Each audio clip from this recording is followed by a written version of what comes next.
السلام عليكم متتبعي الكرام.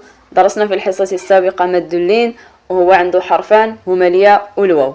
والشروط ديال مد اللين الا بغيتي تطبق هاد مد اللين على الكلمات اللي هو 4 الحركات عند ورش، خاصك تلقى هاد الشروط. ضروري يكون حرف اللين اللي هو الواو ولا الياء يكون فوقهم السكون، ويجي ما قبلهم فتحة وما بعدهم همزة، وديك الهمزة تكون مضمومة ولا مكسورة ولا مفتوحة لا يهم، المهم تلقى الهمزة.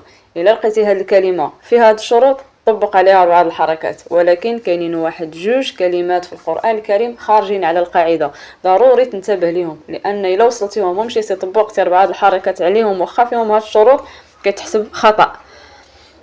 هما موئلة والموؤودة. هاد الكلمات كيتنطقوا عادي، كيتنطقوا حرف ساكن عادي. انتبه مزيان باش ما توقعش في الغلط، وشكرا لكم.